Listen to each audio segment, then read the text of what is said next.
is to provide fertilizer. 750 million rupees scam at the Gampaha district Sanasa Bank. Depositors hold demonstration opposite Presidential Secretariat. Will the Sri Lanka Muslim Congress jump ship in support of the 20th Amendment? Prices of coconut surges past 100 rupees. මේ තියෙන තත්ත්වයත් එක්ක පොල් බෑයක් තමයි ගෙදරට ගෙනියන්න සිද්ධ වෙලා තියෙන්නේ. Sri Lanka responds to concerns raised by United Nations Human Rights Chief. A very good evening and welcome to Primetime News on TV1. Now moving on to your lead story this evening. Minister C.B. Ratnayaka revealed that the attention of the cabinet was not drawn towards the report presented by the committee appointed by the Prime Minister to review the draft 20th Amendment to the Constitution. Now this was during today's cabinet meeting. විශ්වල සංශෝධනය ගැන සාකච්ඡා වුණේ නැද්ද මේ දැන් අද දිනේදී 20 වෙනි සංශෝධනය ගැන කතා කරනකොට ගරු ජනාධිපතිතුමා ඒ සඳහා කමිටුවක් පත් කරලා එතුමාත් එක්ක සාකච්ඡා කරන්න කියලා කිව්වා. අද කමිටුවට ඉදිරිපත් කරනකොට ඒ කමිටුවට ඉදිරිපත් කරලා කමිටු වාර්තාව ඉදිරිපත් කරනකොට කැබිනට් මණ්ඩලයට නෑ තාම ඉදිරිපත් කිව්වේ නෑ. ඒ කියන්නේ අද කැබිනට් මණ්ඩලයේ කමිටු වාර්තාව ඉදිරිපත් වුණේ නෑ. නෑ නෑ. ඒ කියන්නේ අගමැතිවරයා විසින් අද ඉදිරිපත් කරනකොට ඒක අද ඉදිරිපත් වුණේ නෑ. ඉදිරිපත් කරලා නෑ. නමුත් සාකච්ඡා කරමින් සඳහා අගමැති ජනාධිපතිතුමාට ඒ තීන්දුව බාර දුන්නා. ඒ කියන්නේ මේ අගමැතිතුමා ජනාධිපතිතුමාට බාර දීලා ඊට පස්සේ කැබිනට් මණ්ඩලයට දාන්නේ. එහෙම වෙන්න පුළුවන්. මේ මොකද මේකේ වගකීම ගන්න කෙනෙක් ඉන්නෝනේ ජනාධිපතිතුමානේ වගකීමනේ. ජනාධිපතිතුමා ඒක නම් ප්‍රකාශ කරන්නේ. වාර්තාව කොහමද අද කැබිනට් එකේ? නෑ අද කැබිනට් එකට ආවේ නෑ. මොකද උනේ අද? නෑ අද කැබිනට් රැස්වීම තිබුණා. ඒක වෙන සාමාන්‍ය කැබිනට් පත්‍රිකාව තමයි අද ගින්නේ. ඒ කියන්නේ ව්‍යවස්ථාව හදන යෝජනාව සම්බන්ධයෙන් ව්‍යවස්ථාව ගැන කතා කරා. Yes, there was a discussion regarding the constitution. The president claimed full responsibility of the matter and said that the 20th Amendment is a temporary one. He also said that a fresh constitution will be presented expeditiously and the shortfalls of their constitutions will also be reviewed to formulate a truly democratic constitution. සාවක් සකස් කරන බවටත් එතුමා සාතික වුණා. දැන් මේක හැදුවේ නැහැ කියලාත් කියනවනේ කවුරුත් ඒ ගැන මොකද අද නෑ දැන් ජනාධිපතිතුමා කියවනේ ජනාධිපතිතුමා ඒ කාරණේ මේ වගකීම් මේ කියන්නේ එතුමා ඒකේ නිර්මාතෘවරයා විදිහට එතුමා බාර ගන්න කැමතියි කියලා කිව්වා. Now is the Sri Lanka Muslim Congress planning to switch sides in the future? Let's now take a look at some views expressed by Sri Lanka Muslim Congress Deputy Leader Nazir Ahmed during an event in Batticaloa yesterday. We discussed several matters during the Central Committee meeting. We pointed out that we did not occupy a nationalist seat in the quota received by the Samagi Janabalawege. This is a regrettable situation. Opposition leader Sajid Premadasa and our party leader Rauf Hakim had agreed. We pointed out that the agreement has been broken without any discussion. During the meeting, we discussed that it was important to join hands for good matters. At a time when an objection has been made against the 20th Amendment and where there is pressure stating that changes must be made, we will decide after these matters are resolved. We have understood that the government will require a two-thirds majority to pass the constitutional amendment and to enact a new constitution. When matters like this are put forward, there are diverse opinions that emerge from within the party. When various views are expressed within the government, it is an accepted fact that discussions must take place. Discussions might have commenced in their camp. These were the views expressed by the Sri Lanka Muslim Congress leader Rauf Hakim during a Newsline program before the election when questioned about the possibility of joining the government. We hope to agree with this government on a policy basis. Instead of saying that we received invitations, we had to join them due to certain matters that pressurized us. It is not healthy to allow this situation to occur again. ஒரு நிலவரம் ஏற்பட்டது அவ்வாறு இனியும் ஏற்படுவதற்கு நாங்கள் அனுமதிப்பது அவ்வளவு ஆரோக்கியமா. Now Sri Lanka has responded to the accusations leveled against UN High Commissioner for Human Rights Michelle Bachelet during the 45th UNHRC sessions that are underway. In an address during the UNHRC sessions yesterday, the acting permanent representative of Sri Lanka to the United Nations, Dayani Mendis, had said that the High Commissioner's remarks on the 20th Amendment are unwarranted and prejudgmental based on presumption. She had added that the amendment would be submitted to Parliament and will be discussed and debated, where all stakeholders will have the opportunity to present their views. Mendes had insisted that Sri Lanka will remain committed to achieving reconciliation, accountability and human rights, despite withdrawing from the co-sponsorship of Resolution 30/1. She had also rejected allegations made by the United Nations High Commissioner on senior military officials being appointed to key positions of institutions. The acting permanent representative had stressed that Sri Lanka has consistently refuted the credibility of these allegations and that the LLRC and Paranagama Commission have not found substantive evidence against any of these military officials. Mendes had insisted that, quote, in the absence of any substantive proof, Sri Lanka considers that the continued arbitrary accusations on crimes or crimes against humanity made against these senior military officials are unacceptable and a violation of the principles of natural justice, unquote. Even the Prime Minister had seen this after it was approved in the Cabinet. That is why the Prime Minister appointed a committee to look into this. Even Mahinda Rajapaksa doesn't know some of his entitlements have been removed. What is the purpose of being a dual citizen? We know that there is a large number of Chinese employees in Sri Lanka. In an emergency, even these Chinese nationals can enter the Sri Lankan parliament. Who is the creator of this 20th Amendment? Who drafted this? The people should know as to who wants to take this country towards a dictatorial rule.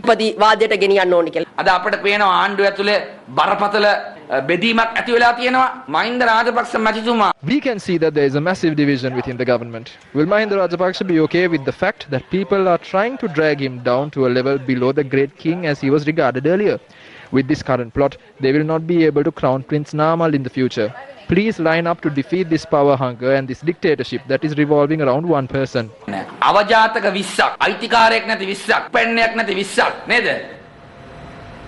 Now, two public protests were held in Lanka and Matale earlier today.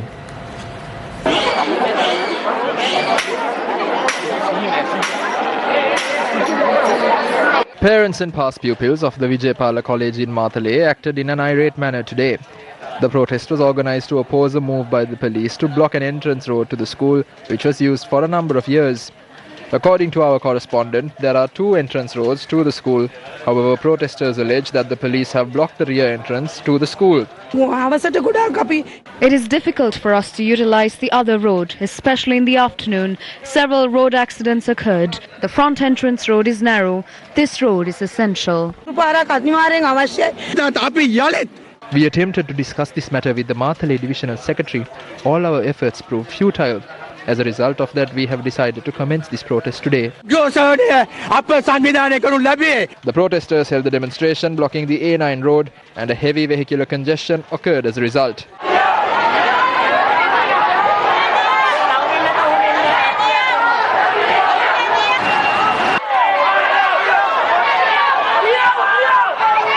The police arrived at the scene to control the situation, and thereafter the police took steps to reopen the entrance, which was blocked. The protesters dispersed shortly after. Now, a farmer in Lanka commenced a protest atop a tree, urging authorities to resolve the fertilizer shortage. Several other farmers also gathered to the area in support of the protesting farmer. The farmer alleges, although they had travelled to the Agrarian Services Centre to apprise officials regarding the shortage of fertilizer, due attention had not been paid to their woes. Officials of the Agrarian Services Centre then arrived at the scene.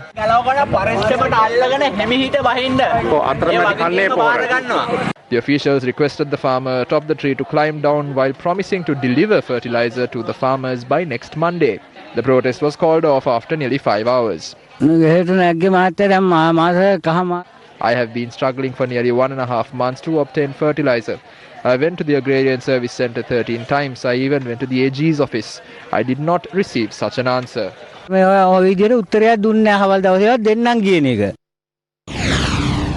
Meanwhile, depositors at the Sanasa Bank branches in the Gampaha district also staged a protest in Colombo today. The protesters marched from the Fort Railway Station to the agitation site in front of the Presidential Secretariat. They alleged that the management of the Sanasa Bank branches in the Gampaha district has embezzled 700 million rupees in deposits.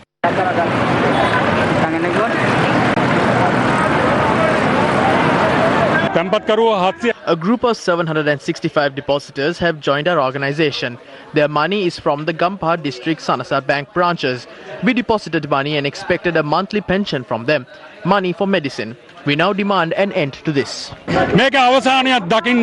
Several protesters had the opportunity to meet an official at the presidential secretariat. The group then dispersed on the premise that the issue would be discussed again at a later date. A group of ETI depositors convening a media briefing today said they have not been paid compensation as of yet. We are in a dire state as depositors today. We have nowhere to go as depositors of ETI. But the 4 directors at ETI who embezzled a large amount of money are living a luxurious life. No one is coming forward to resolve this issue for us. We are not well, mentally or physically. They come before the law but somehow get away from the law as well. I deposited money at ETI by selling a house to teach my 3 children. Please give us the remaining money within this year when you receive the report from the Commission. We are helpless. Our children are starving. We ask the President to help us. Wherever we go, justice is not served.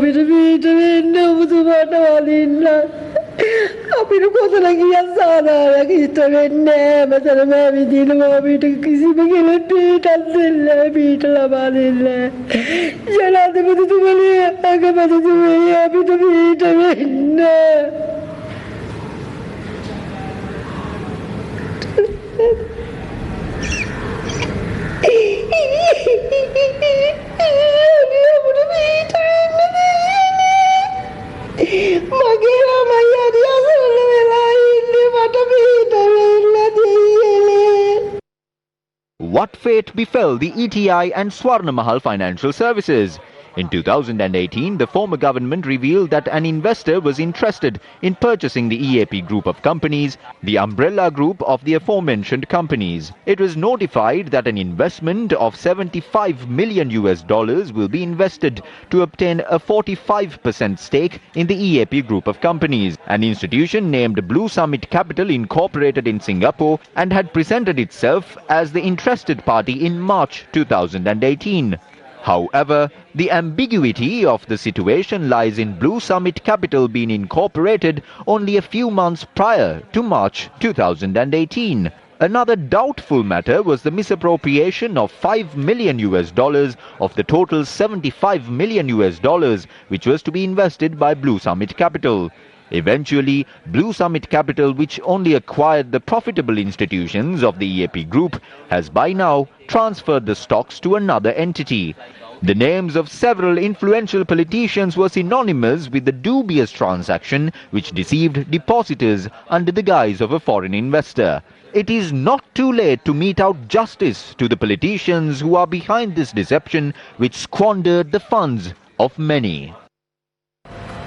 Now, State Minister of Money and Capital Market and State Enterprise Reforms Ajit Niwad Cabral addressing an event in Colombo yesterday said the Colombo Stock Exchange can benefit by securing deposits of banks and financial institutions belonging to the general public.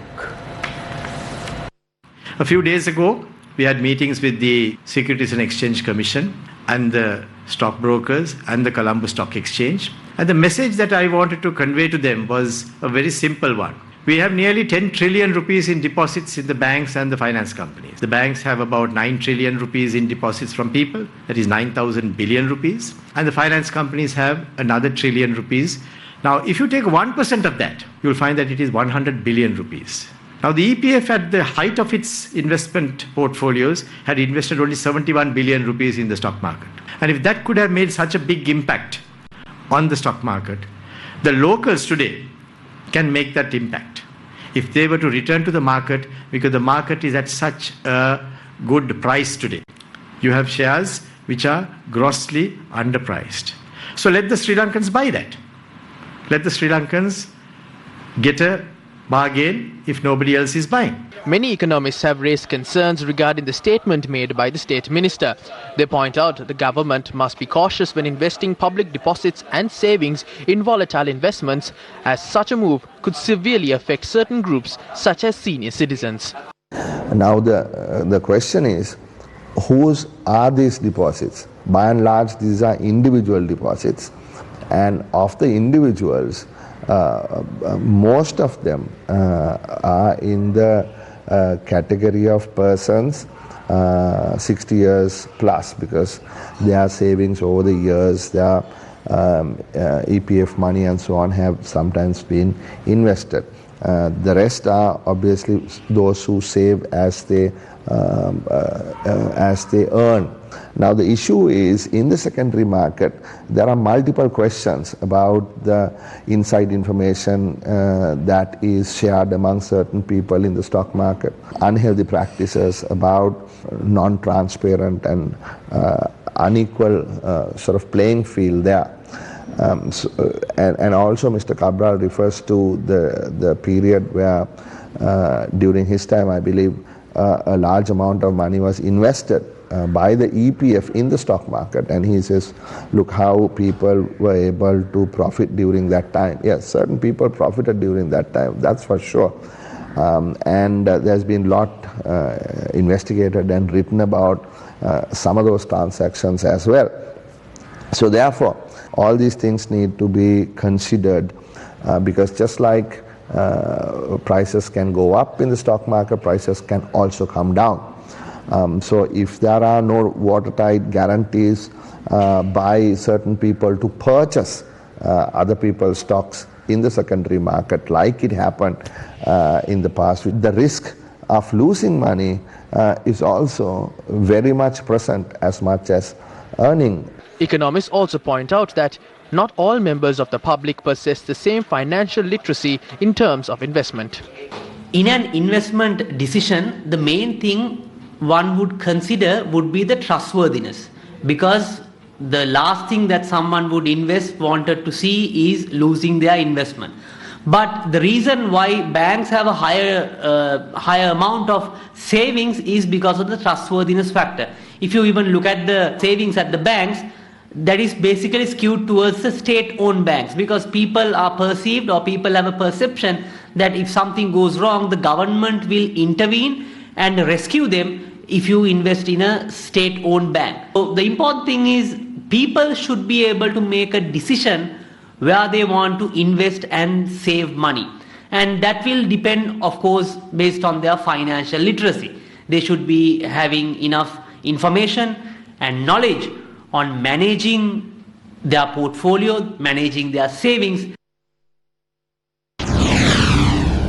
Newsfirst has continuously reported on the losses suffered by several state institutions, including state banks and the Employees Provident Fund, by investing in the Colombo Stock Exchange and falling victim to pumping and dumping. We revealed how the Employees Provident Fund suffered a loss of 8.5 billion rupees due to the first bond scam of the central bank. The public are aware of numerous shell companies which were incorporated to loot the funds of the EPF and also of the general public. Sri Lankan Airlines has suffered losses of 47.2 billion rupees during the financial period of 2019 to 2020, raising the losses of the national carrier during the last decade to 245 billion rupees. The Employees Provident Fund had also invested in its funds in Sri Lankan Airlines, while the majority of the funding was delivered by state banks. What benefit will the public receive when the funds that belongs to the people are invested in this manner? Cabral's proposal to promote investments at the Colombo Stock Exchange comes against a backdrop where the prevailing investment market is extremely volatile to adjust to new ventures. Now, meanwhile, the price of coconut has increased in most parts of the country. Coconut cultivators and traders point out that the reason for this is the gradual decline in coconut manufacturing. According to the statistics of Coconut Development Board, the annual general coconut harvest for the year of 2019 stood at 2.8 billion rupees. 1.8 billion rupees have been used for domestic consumption. However, quite contrary to this, Newsfirst observed that the price of coconut has gone up to 100 rupees in some areas of the country. The selling price of one coconut at the Chilao public market, which falls under the coconut triangle, stood at 100 rupees.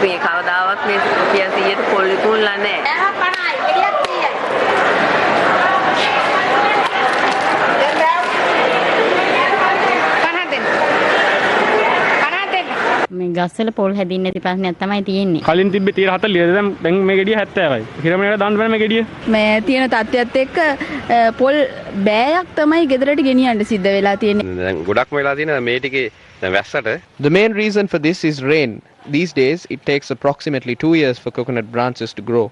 There is a lack of farmers with the drought season. There is a lack of coconut in the lands as well. The price of coconut has increased from 80 rupees to 90 rupees. We as cultivators did not expect such a rapid surge.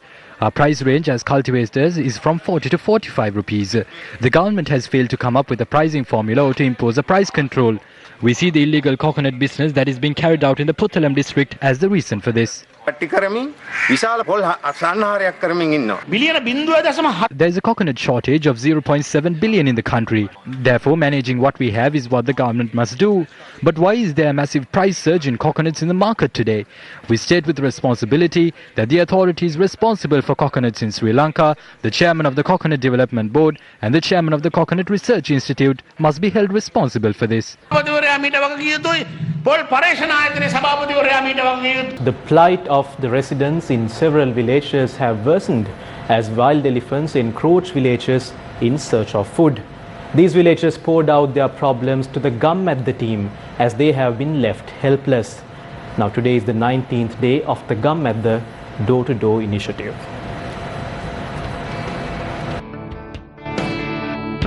The villagers of Hadilla area in Hambantota would have received an electric fence if only the authorities had paid attention to their pleas. A wild elephant has been constantly encroaching the village, taking advantage of this situation. The Gammadda team who visited the district came across houses that were destroyed by wild elephants that have claimed human lives as well. 7 people have been killed due to wild elephant attacks within a short period. The residents of Hadilla who remain sleepless at night will be able to enjoy a good night's sleep if only a fence is erected. The villagers of Suryapura in Trincomalee have been hit by an acute shortage of water.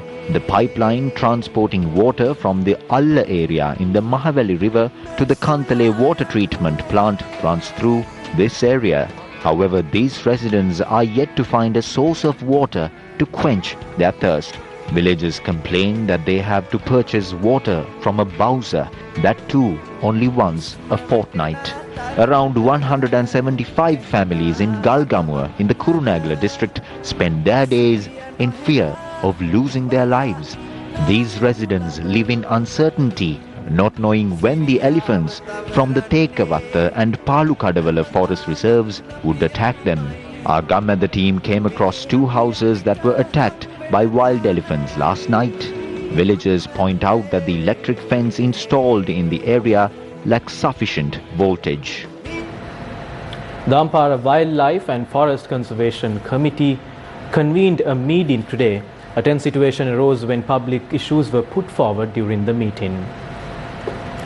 State Minister Vimala Wirodhisanayake and several other public representatives in Ampara attended the meeting.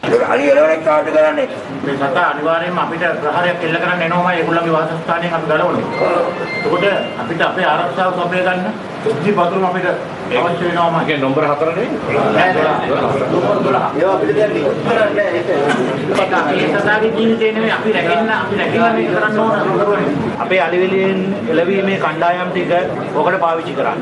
පාවිච්චි කරලා යම් කිසි එක use කරොත් අපි ඒක දැනුම් දෙන්නම් ආරක්ෂක අමාත්‍යාංශයට අපේ අධ්‍යක්ෂ ජනරාල්තුමා හරහා මේ පතුරන් මේකට යූස් කරා. ඊට පස්සේදී ඒක අපි රික්වෙස්ට් කරගන්න. දැන් මේ ඔක්කොම පක්කම පාය මාර්ගය උදලා ගෙඩි අලි ගමේ ඉන්නවා. හැම රායකම ගෙවල් ගන්නවා. මිනිස්සු මරනවා. මොකද විසුරුවා? ඒ ජීලාර බලපෑම් කොච්චර දාලා තිබුණා. ඒ කට්ටිය විසිරලා නැහැ. වනජීවවත් මැද නිලධාරී කාරණේ වනජීවීන් ආරක්ෂා කරන එකයි භූමිය ආරක්ෂා කරන. ඒගොල්ලෝ කියන්නේ වෙන රාජකාරියන්නේ. දැන් මේ පැටලිලා කියන්නේ මේ අපි මේ ගන්න තීරණ ප්‍රායෝගික වෙන්න බෑ. ඒක ඔබතුමාලා විශ්වාස කරගත්තේ නැහැ කාරණා. දැන් අවුරුද්දක් තිස්සකට ආවොත් ටෝච් එක ගන්න උරියක්. නැවකේට කිව්වොත් ටෝච් එකක් හොරා ගන්න බැරි දෙපාර්තමේන්තුවක් අලි රකින්නේ කොහොමද අලි? කිලෝමීටර් 8,500ක් අලියට රකින්න ආරලා. තා නිලධාරී ජිප් අරව වෙන. ඕටි කීදාක් වෙනන් කරුවත් අලියා ඉන්නේ ගමේනේ. ඒක එහෙම කරන්න බෑ. ඒක ටෙක්නොලොජි එකක් තියෙනද ඒ ටෝච් එකේ මෙහෙම පිටිපස්සට තල්ලු කරනකොට ඉන්න තැන නෑ ඔය එකක්වත් වැඩක් නෑනේ. ඒ ටෝච් ලංකාවේ නෑනේ. රෝඩ් ලංකාවේ නැත්තම් විකුණක් තියෙනවා. රෝඩ් ගන්න කියලා මේ. අදියා වාහන ඉල්ලන්නේ නැහැ. මහා මන්දිර ඉල්ලන්නේ නැහැ. ඌට ඕන කණ්ඩායි වතුර ටිකයි ඉන්නද. ඒක අපිට දෙන්න බැරි නම් ඒ අලියා එනවමයි.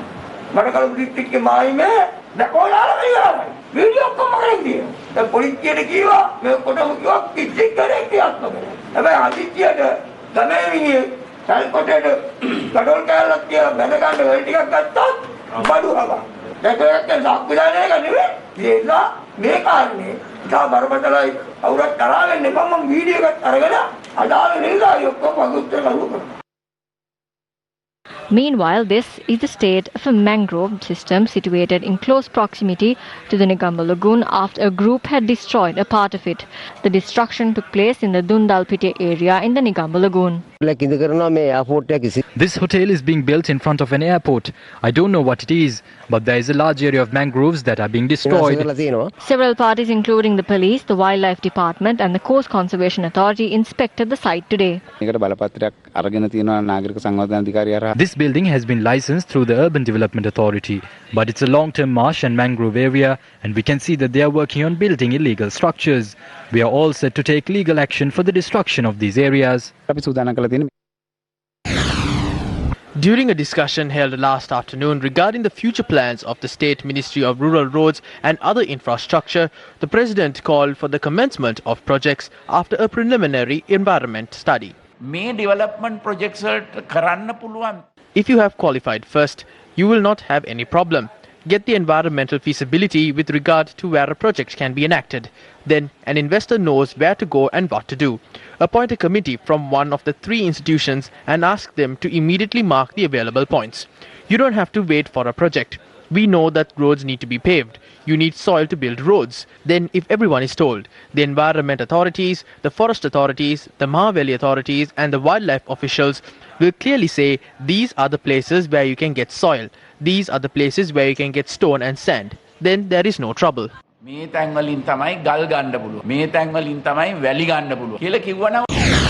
The opposition has launched a national green movement called the National Environmental Conservation Responsibility. It was stated at a media briefing held today that a green force consisting of members of the opposition representing parliament has been formed.